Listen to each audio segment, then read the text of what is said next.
I Welcome believe I can fly. to another episode. Oh, background music. Copyright, Welcome to another copyright. episode of the Gatekeepers podcast. I'm Knives Monroe, and with me, as always, is Mr. David Lugowski, and none other than Kamerin Stroud. Fellas, how you guys doing? Only black guy on the show right now. Yeah, I mean, it's going to stay that way, I think. David, do you have any where to tricks go up your from that. sleeve? Why do we got to make it about race all of a sudden? No, I'm doing good. Man. I'm doing good. Sounds like everyone else is doing good. Cam's laughing. That's always good. He's got an infectious laugh. Do I? So, yeah, I think you do. Yeah, you definitely have a laugh that when I hear it, I'm like, damn, something's got to be funny. Like, it's got to be funny. And Nah, it me, usually I makes hate me it. laugh too. Nah, I Well, hate it. that's just So on this rude. episode, I'm just kidding. On this episode, we're going to be talking about mental health and content creation. And I think we'll throw in a little dab of burnout because I don't know about you guys, but burnout. I have burned out like 50 plus times in my career. And I've figured out Yeah. the formula on why I burn out. And I have definitely struggled with my mental health issues. First time I'm ever saying this in public. Why the fuck not? Here we are. We're talking about it. Was diagnosed bipolar 1. And, I be medicated and shit. So got to stabilize my mood.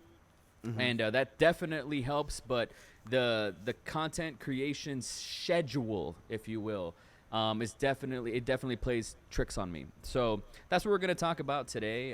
Guys, do you guys struggle with mental health issues? And is that in any way tied to content creation for you guys? Maybe it is, maybe it isn't. Take it away. It gets tied to my content creating when I start taking that shit real serious. Like when I am really getting in on how many likes it's got, how many shares it's got, how many views it's got, that's when my mental health starts really taking a tank. And that's usually when I end up just not posting for 2 weeks, which is what I've been doing now. I'm on a little bit of a hiatus from TikTok, Instagram. I posted some photos, but that's about it. And YouTube. And it's just kind of one of those things where it's like, when you take something that serious and it is at the end of the day very superficial. Social media is superficial. Doesn't matter how much people try to say it's not. It is when you take something that's superficial and you really start getting serious about it and it stops being fun, you kind of do need to take a break from it because it is going to have that effect on you. And I'm not going to say that I was getting like depressed. I was just getting very anxious about it.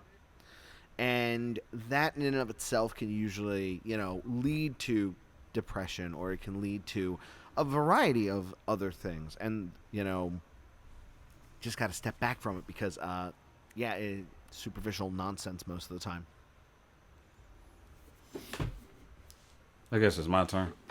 Cameron, Okay, it is my turn. we've never talked about this in private. I don't know if this fucks with you or not. No, I mean, why would it not? I'm a creative, so it does get to me, but it doesn't get to me in the way of I'm not posting on social media or anything, because I've gotten to the point where it's like social media could suck my left butt cheeks if all I care, So Yeah, that's cool. and I respect like that. the people that I meet on it, that's awesome, that's cool.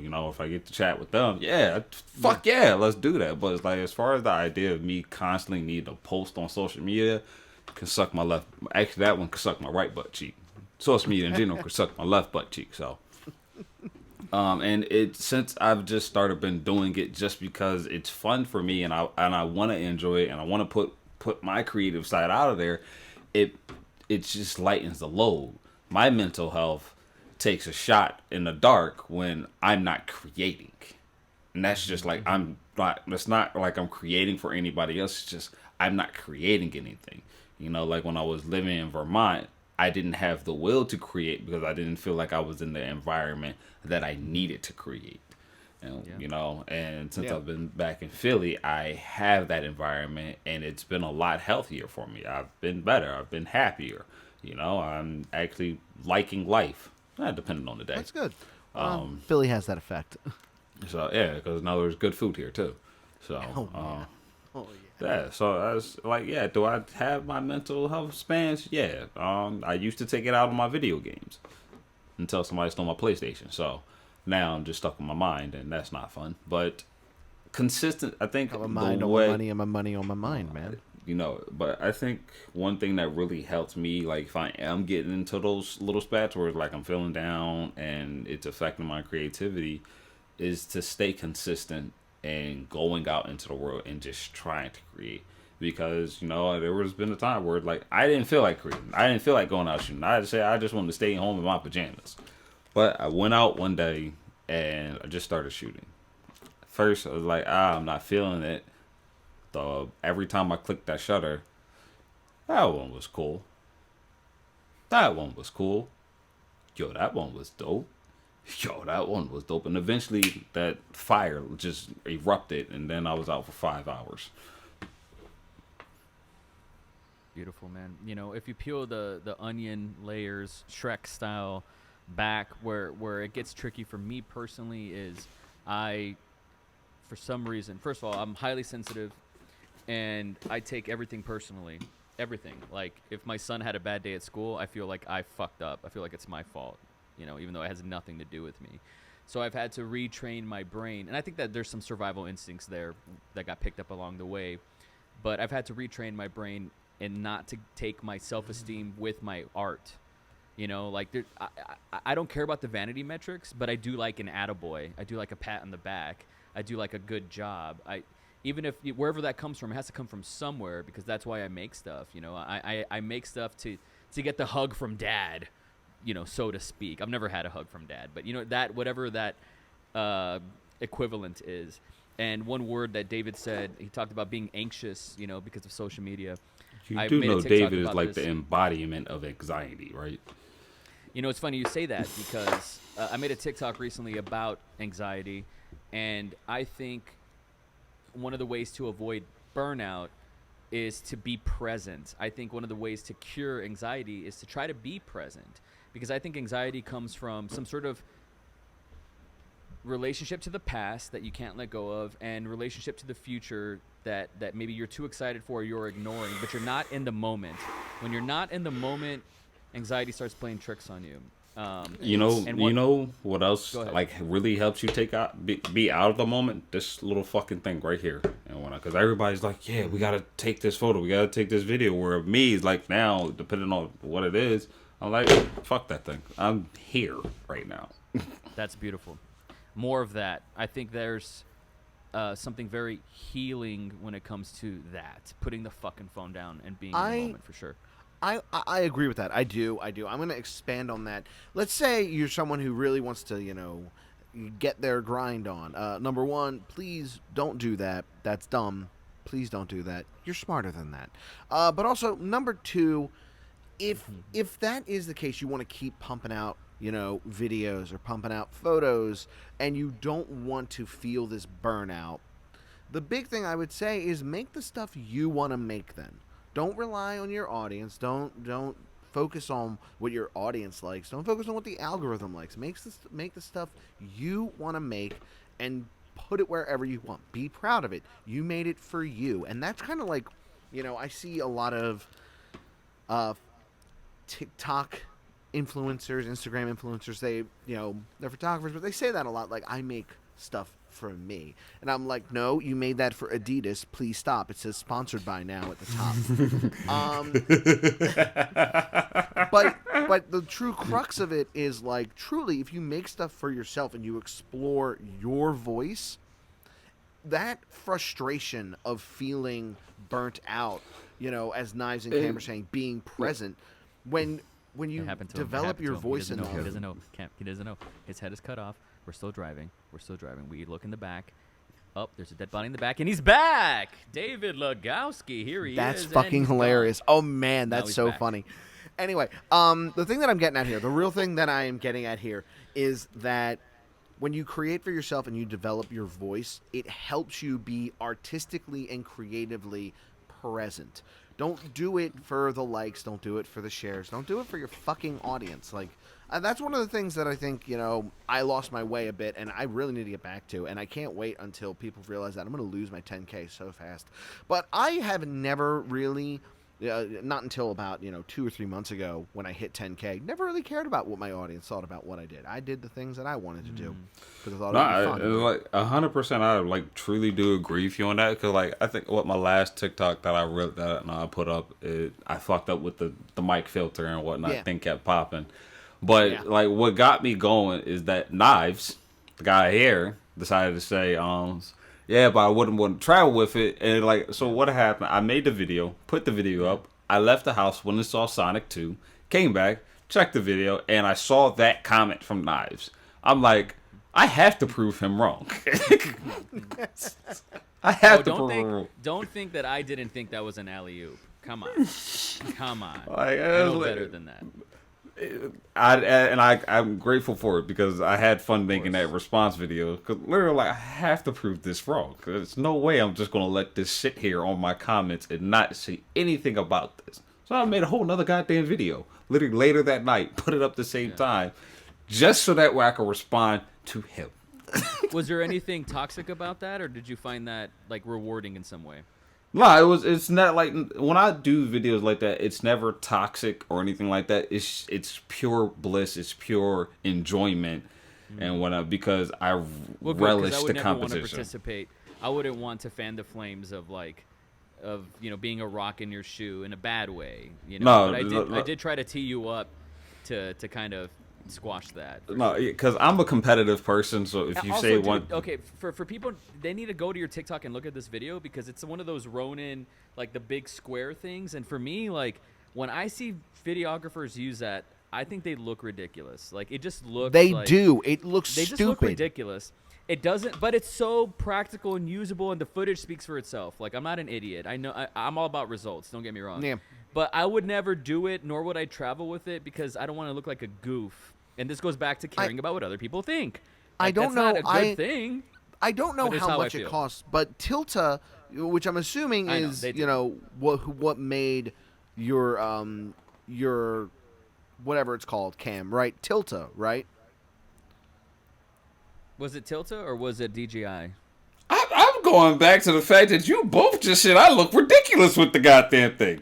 Oh, I mean, people look ridiculous. Yeah. I mean, dude, you're holding it out like, here, man. It looks because pretty you're so fucking cool. ridiculous. Okay, hold on. You making it seem like I'm using my full arm wingspan to use it. I'm right here. Cam, I am short. My wingspan is short. That's not my fault. You're right. That's fair. I'm sorry. I think everybody looks ridiculous. So just because you got it's Cam's point. Cam is a cool motherfucker. Cam makes everything look cool. Cam makes Sony everything look cool. He makes Sony look cool, for crying out loud. Ouch. But everybody looks ridiculous holding that. Roger Deakins would look like a fucking turd if he was holding it. Well, what I'm getting at here is Tilta has another product which operates like the Steadicam that Roger Deakins would use, and it's called the Tilta Float. I don't know how much more expensive it is, or how less expensive it is. So let me ask you this. For that thing, yeah, we are. But I'm gonna get this one out. Okay, I'm gonna get this. I'm gonna get this one out. I'm gonna leave it alone. The thing you talking about is going to probably at least run you about $5,000. The thing that I talked about was at least $299. Okay. All right. Moving on. Dude, it's that cheap. I'm buying one. Bro, because I'm not paying $5,000 for that. It don't look so dumb anymore, does it? No, if it's cheap, like, I'm in. I'm in it. You're like, bro, but if it's fucking, I ain't paying $3,000 for like a fucking square that I could put together myself with PVC pipe. You know what I'm saying? Call me. You're over here like, call me SpongeBob Square Arms. I'm up. Let's square up, bro. Like, yes. Oh, that's fucked. Oh, that's my fucking point funny. is, and it just So to we're bring all it back sad. to mental health. To bring it back to mental health, like I care about what I look like in the field, right? Like, I can't even get people, and they're watching this right now, I'm sure. I can't even get people to look into my lens and talk to the lens. You know, I think I'm going to show up to a set with, like, this fucking box shit. Well, now that it's cheap, I will. Oh, yeah. I'm going to tell you this right now, as far as, like, mental health goes, because I recently went to a shoot with it, and I was running around with it. Is this a new toy for you? Or someone called him a nerd. Yeah, it's a new toy. Someone was like, it's still nerd. Yeah, it's still a new toy. I was very, very excited when I got the thing and I was using it. I'm like, yeah, because like the first thing I did with it, I shot a real estate video, and I'm like, yo, this thing is absolutely like everything was butter. It didn't matter which way I went, everything was just butter. And like the people that I was working with, he's like, you got a nice rig. I'm like, showing as basic as all damn hell, but yeah, you're right. I got a nice rig. Nice. Nice. I like it. Do you break it down and put it together like when you go back into the car or when you go back home or like fuck no tear down? Hell no, I'm not tearing that shit down. You see what like I don't even know. Like I don't even know if you heard in the video that I responded to you. Yeah, I literally said I told myself I would never tear this shit down, but for this video, I will prove my point. It's hip to be square, people. It's hip to be square. I didn't know if that was performative or if you meant that. But, no, I did that. But like, it's not hard to tear down. It's not like it's going to take me 10,000 years to tear this thing down and put it back up. Like if I gotta travel with it, all right, cool. I'm gonna break this thing down, pull out the screwdriver. Pull it. No, I'm gonna do what I gotta do because it's not hard to put together. It's just 4 pieces. 5 pieces at max to put the thing together. I have a question because I'm gonna segue this back into mental health. Have you guys ever had buyer's remorse or have had bad mental health due to gear acquisition syndrome of wanting something? Oh yeah, I bought an fucked with your brains. Let's talk about that. I bought an electric scooter that I never fucking used. And what's an electric scooter? What is that? Which one's like what kind or what? It wasn't one of the good ones. You bought it and you were like, "Fuck this noise." Yep. But what about when it comes to photo video? Yeah. I think one thing that I bought that I regretted buying was shit. What was that thing? You want me to go first? I have my answer. Yeah, you go first. Yeah, go first. Okay, I'll tell you what I hate real fast. So thing that I hate, and I've been trying to give it away, sell it, trade it for a fucking nifty 50 or something. I hate the Ronin S. I want to punt that shit to the fucking moon. The Ronin S. Wow. I hate it. Worth like $500, whatever I've ever spent. Okay, so I spent a grand on the Ronin S Pro. The Pro combo that it had? S2, sorry, the S2 Pro combo. Spent a grand on that. I used it like 4 or 5 times. I had made my money back with it, you know. So I wasn't too depressed. But what it was like, you know, the thing about it was like, I couldn't really make it look good when I was using it. I didn't practice enough with it, but I made my money back with it. So what was kind of depressing to me was the fact that I couldn't really like work it, and so I ended up selling it.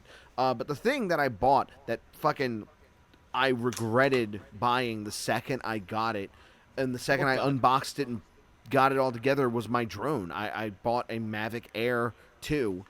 No, Mavic Air or Air 2. I can't remember. I was like 1,500 or something.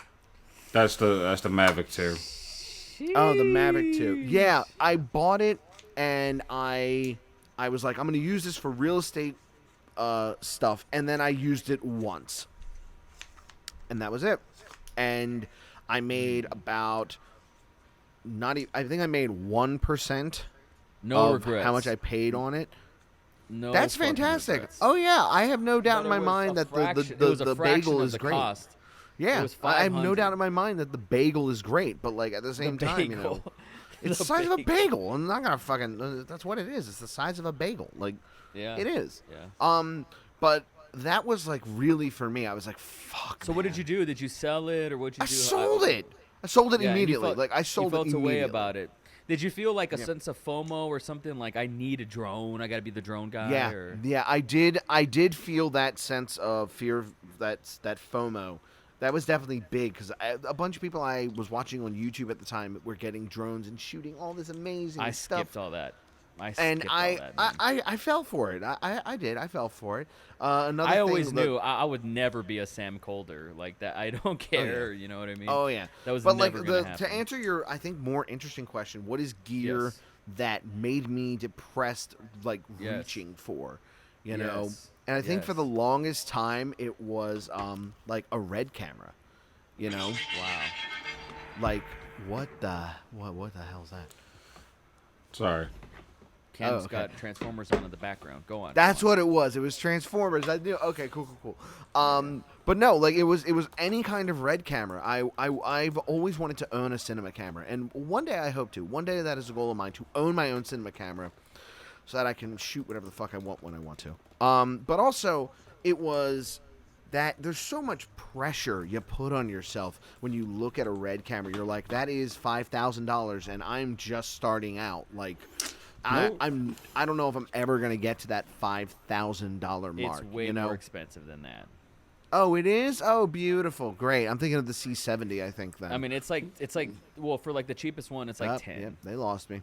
Yep, they No, lost we me. got you. We got They you. No, totally we haven't got lost you. you. We haven't There lost you you. go. No. Oh, you haven't? No, Oh, no. beautiful. No, we never lost you. But it was It's stuff like like 10, that. man. Oh, It's perfect. bad. I don't know if I've ever felt. Have I felt? Oh, you know what, man? I traded my GH5 for a Sony A7S II. That made me depressed. I bet I it fucking did. hated myself. And here's why. I've never said this in public, but this guy, this young cat, I won't say his name because he might listen to this, who just got into the business a year in, Yeah. 8 months in, something like that. He made this off-comment remark about, oh, you're using Lumix? Ugh. He's like, dude, why aren't you using Sony, man? Like, Sony's the Apple of mirrorless cameras. And I was like, oh, this young kid's telling me that. It's got to be true. Traded my Lumix for Sony A7S II. I love the Sony A7S II. It was a great camera. I got great results out of it video-wise. Beautiful camera. It's incredible. But I regretted that. I hated myself for that. It was so That's stupid. fair. And then I ended up buying another GH5. I just bought another one, which was a waste of money. Like, why did I? You know Yep. what I'm saying? Like, I just full circle. Why'd you get rid of it so in the first place? Yeah. I got rid of it in the first place because I thought it would make me Yeah. a better creator or something. I'd be a more fully realized version of myself. I'd be the hipster version of myself or something. And the truth is, I love Lumix and I love my relationship with it and the results that it yields. And instead, I tried to fit in, and now I just do me. Like, I don't give a fuck about what's out there. I really don't. I don't put my stock or my self-esteem in this shit, in gear. Not anymore, but I have. I totally have. Cam, what is your piece of gear that you regretted buying? This damn thing. What is it? What the fuck is that? What the fuck is that? I can't see what that. How much was that? Oh my God! You bought that? Yeah. Oh man, how much was that? I honestly don't even remember. I think I might have spent like maybe $40 on it. Oh, well, that's not that bad then. Okay, that's good. That's Yeah. not terrible. And I know exactly what that is, though. Is that the thing where you put it on your belt clip and it holds two lenses? Is that what that is? Yep. I'm Exactly so what sorry, this- dude. Yep. I thought to myself, like, yeah, I'm going to use this thing. This thing's going to be freaking awesome whenever I'm shooting and whatnot. Took it out one time and was like, yeah, This is more of a hassle than it actually work. I was like, yeah, this is a hassle. Dude, But- we should make a TikTok or something. Like, we should really make a series or something about the island of misfit gear that we've bought that we never fucking used, that we wanted and we thought Yeah. it would give us clout or some sort of self-esteem or God. verification, You know what's validation, and it gave us nothing. Yeah. Yeah, good something. I mean, cause like I know it for me is like every purchase that I bought was designed to take me to the next level. Like for me, when I bought my cause I had the Ronin S, and I ran for that for like a years. I was using that for a while, and I used that to actually hone my skills as a videographer or using a gimbal. And then when the Weeble S came out, I was like, yeah, I'm gonna use that for travel and like smaller projects. Is that that way I ain't better than got the Ronin? Like pound for pound, people would no. agree. As or- far as pound wise goes, the Ronin S wins because it holds more. For like my really big projects, the Ronin S was my go-to. But the Weeble, as for like my small projects, you know, things that I really wasn't caring too much about, some things that I was having fun with, or if I needed to travel somewhere and I needed to pack light, the Weeble S was my go-to. And then when the Ronin S2 came out, I was like, yo, that's literally everything that I need right there. Like, everything that was wrong with the Ronin S, they fixed. Everything that was cool about the Weeble S, they put into it. I was like, yeah, that's my go-to. And now that's what I have. It's all I use. I don't even think about another gimbal or anything like that. Nice. Like somebody said, well, what about the Ronin MX? Hey, I got a tilt-a-ring now. I got it. Yeah. Like, you don't even need to worry about it. yeah, and like the Ronin S2, it's so modular and it has so many accessories that's been built for it. I don't need anything else as far as gimbal wise goes. And the Ronin S2 holds a great amount of weight too, especially for my rigs. Now let's get this. Let's bring this back to mental health and how content creating can affect it. Has there ever been a point for anyone, you know, as a content creator here, where you looked at someone and you were like, I want to be like them, but I'm never gonna be that? Nope. When I first met Cam. Huh? When I first met Cam, Oh. I was like, I want to be that, but I'll never be that. Huh? And then I got to know him, and I was like, nah, I'm good. No, I'm just kidding. But, and then I realized that we were pretty equal, to be honest. I thought That's so I thought funny. I was. No, I'm being completely serious. I really am. Like, I saw Cam and I was like, dude, look at this guy. Like, he's the drone guy. He's the photographer guy. Canon R, Sony E, and I was like, fuck, man, this guy does everything, you know. And then with the tilt-a-fucking ring, I'm like, Jesus Christ. But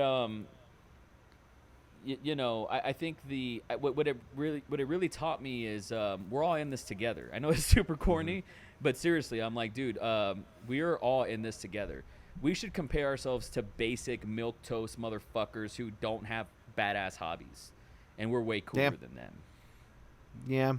What about you? Have you looked at a creator and thought, I want me some of that. I want to be that guy. I'm gonna quote my favorite MCU character. Ain't nobody like me except me. Fuck no. Who said that?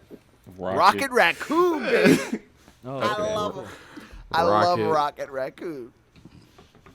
He's my favorite, man. And it's true though. Like I always, there was always something about a creator when I would feel like that feeling of maybe I want to be like this person. I look at them like, no, they are not as cool as I am. I am way funnier than this person. This person looks like they get upset with milk. Like they're offended by.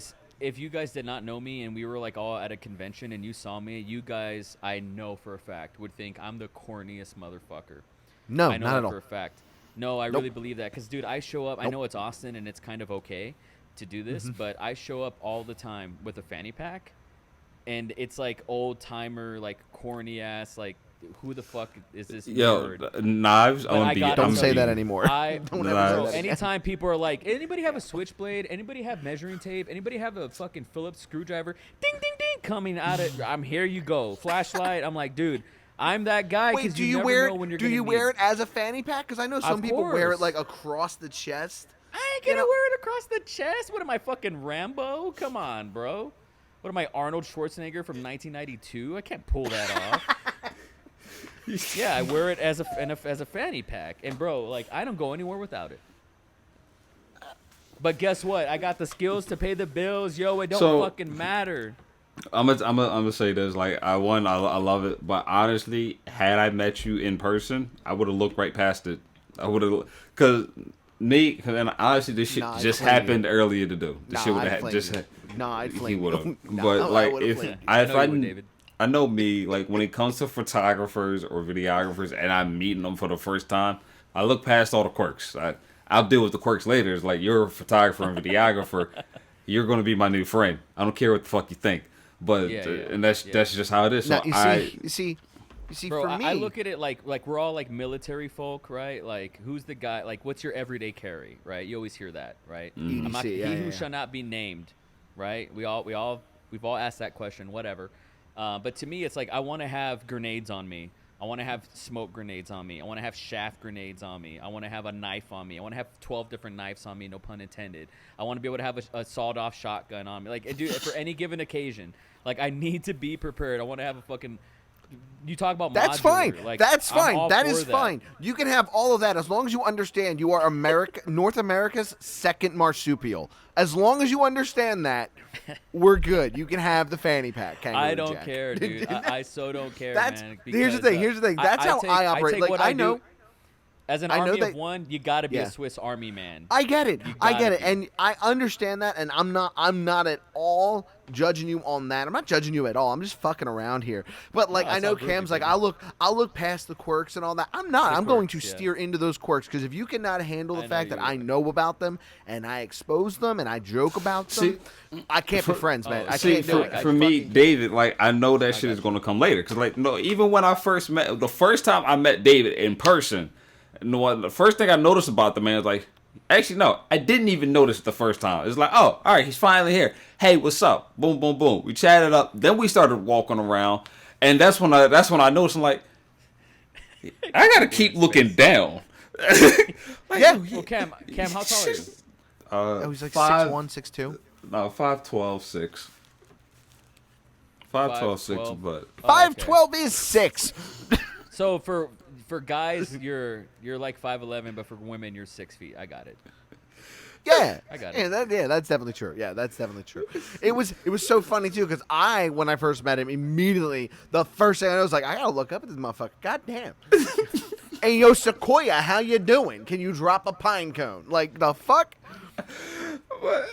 And like he never noticed this until later, that I made a whole TikTok talking about, this dude is short as hell. Yeah, I looked at it. He was like, man, he got a Oompa Loompa over here. He's short as hell. His hair go down to his fucking shoulders. I was like, who the fuck are you? He's Groot. Just came from Vermont. You just came from Vermont. Like, welcome back. I hope the food's not too spicy. Like, the fuck? Like, goddamn. Oh, my God.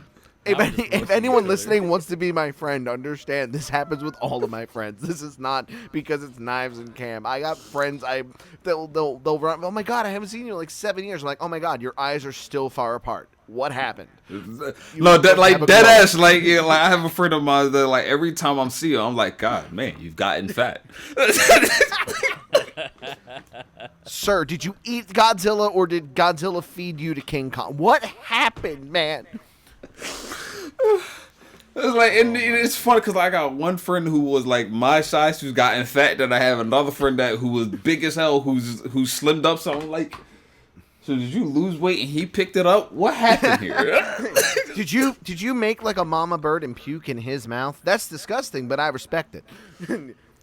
Transitive properties here, I guess. So let me ask you this. Let me ask you this. As far as mental health, we gotta wrap up soon because you gotta gig. You gotta gig. Oh yeah, we do. I'm gonna finish it up with this question. So as far as mental health as creatives go, how does having creative friends impact that? I don't have friends. Shut the hell up. I don't have friends, and I think that it also affects my mental health. Because I moved out of my hometown 10 years ago, right? Looking up flights to Austin, Texas right now. He's looking up flights to Austin, Texas is what he means. When I was growing up with my homies in my hometown, even though I left my hometown in Donna, Texas, South Texas, 5 hours south of where I am in Austin, it was the best. I mean, it was the best. I loved my homeboys. We made movies together. We made web series together. We made sketches together. Short films, you name it. Like, it was... We were all creative. I was the best of the bunch, or rather, the most creative. I think they would agree. I'm still doing it, right? And a lot of those guys are doing other things. Shout out to them if they're watching. I love you. RJ, I love you. Pogo, Nucky, Juno, I love all you guys. You guys are my boys. But when I moved over here, I have contacts, I have acquaintances, but I don't have friends. Like, honestly, man, when people reach out to me, they want something from me. Can you shoot this for me? Can you edit this for me? Can you do this for me? Hey, let's hang out. Bring your camera, because they want me to film stuff for them, but they're not my fucking friends. Like, I don't have friends, bro. And you know that when you're in your mid-30s and you got kids, like, making friends, like, that's I don't know. It's friends. A don't young fall. man's game. from the fucking they don't fall from the tree. They're not they're not just growing on trees. So I don't have friends. David, what about you? Do you got creative friends? Well, I'm offended because I thought we were friends, but I guess that's different. Oh, but I'm talking about in person, right? Like I'm talking about in person. No, I'm messing with you. I'm not Texas, offended at all. I I think there's some part of me that wants to agree with you on this. Is like when you are creative, the people that you are friendly with and your creative friends, it seems like there's kind of a symbiotic relationship going on between both of you. That's kind of like, I love having friends that are creative. I really do. But creative friends, I only see that as someone who wants to shoot stuff with me all the time. And like you were saying, they'll be like, David, we're going to hang out tonight. Can you bring your camera? I always go, no, I'm not doing that. You going to pay me? No, we're going to hang out. Well, I'm not bringing the camera. We're hanging out, just us. There's no reason to bring the camera. No one needs to see what we're doing. Well, we're not doing anything illegal. We might. See, I'm that kid. I'm that kid who's 8 years old again in the purple socks, fucking bringing the camera. But I'm not there. You know what I mean? Yeah. Like, people are partying, they're drinking, they're tripping on ecstasy in the pool with the dog, whatever. Yeah. But I'm filming. I'm not there, and people only care about product when it comes so I think that to me, I know it's splitting hairs, I know it's semantics here, but it's how I feel. Friends who are creative, I only have a handful or two of friends, of people I truly trust, and a lot of them happen to be creative. They happen to be editors, or they happen to be photographers. They happen to be artists in some capacity, But there are a lot of people I know who are like each other tend to like each other. Yeah, and I have friends who are creatives who they are doing content creating all the time, and I just find some of them to be a little insufferable sometimes, and so I don't really talk to them. That's me. That's why I don't have any friends. I'm fucking insufferable. I don't have an. You're not insufferable. You're not insufferable though. You two aren't insufferable. I don't think so. At least I appreciate that. But if we were neighbors, maybe I'm just here. What would happen. I'm just here. He said. I'm just here. What about you? What about you, Cam? Like creativity with your friends? Yeah. Where do you stand on this? Me? I don't know shits. Like, I got friends that ask me to go out for drinks, and then I got photographer friends that say, "Hey, let's go out and shoot street," and then they also ask me to go out for drinks. So like you're living the dream. For me, like, everybody that knows me knows to be my friend is work.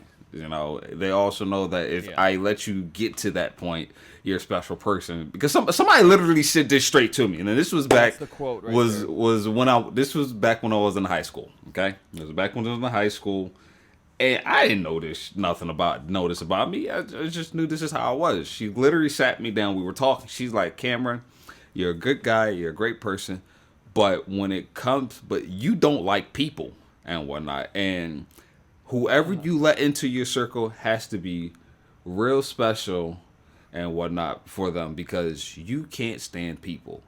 So the people you trust are good in your book." I was like, And I look at it now, it's like, damn, yeah, because I really can't. I can't stand people, because the people that I have in my circle now, or the people that I put in my circle now, can take the heat that I put out. And that's really what matters, And whatnot. For me, it's like a bus, man. People come on the bus, they stay on the bus, and then they get off the bus. I kick them off my bus. I kick people off my bus. I love it. They get kicked off. Yeah, for sure. For me, you know what's crazy? Y'all talking about kick people off. My joint is ejectocito. Yeah. Just fuck you. I've had to do that a few times. I'll say this and then we'll wrap this up, because Cam, you got a gig you got to do. I've had people in my life where, when I've had to kick them off the bus, metaphorically speaking, it hurt. And it happened a lot of times where, they're taking advantage of me. They're hurting me. They're actually hurting me. I need to cut them off. I need to get them out of my life. And I always felt really guilty about that.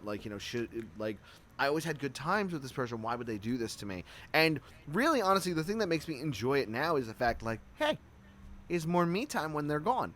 Oh shit! Open door, kick. Bye, bitch. Like, it's what it is, man. It happens sometimes. I've done it to a lot of people. But, I don't like people. Well, and it's a real. It's like for me, it's a real simple thing where like I'll just get to the point where like, let me do a quick experiment real quick. I won't talk for somebody for weeks, just see what happens. Yeah. Or I'll just stop texting people back. Somebody will text me, "Hey, you all right?" All right, that's a good one. He can stay. Yeah. Dude, Cam seems like the type of guy that gets a lot of "you good." You good? Yo, God. I hate you good, bro? Like, yo, people ask me that question knowing I'm not going to respond to it. All right, like, guys. Gosh. Cam, I hate to do this, but we got to wrap this up so that you can get out of here. Thank you guys so much for joining us for this episode. Cam, tell us where we can find you on social media. You can find me in the stars. You can find me on IG at Images by Cam. You can find me on TikTok at I think it's What's Up Cam with a 0 because the original person won't give me my actual name. wait, but they actually were. Did you mention like, hey, can I have that? And they were like, no, fuck you. Go away. They just didn't respond. They don't even put nothing up, man. That's what pisses me off. That's funny. Knives, where can people find you? Man, I hear you guys having these social media struggles. Like it's amazing being the only Knives Monroe on the planet. So that's what you guys can search at Knives Monroe on all the things, at Indie Darlings on all the things as well. And if you want to find me anywhere, Instagram and TikTok are both at the David Lugowski. And if you want to subscribe to me here on YouTube, it is just David Lugowski. Thank you guys so much. Everyone be safe. We will see you in the next one. Peace.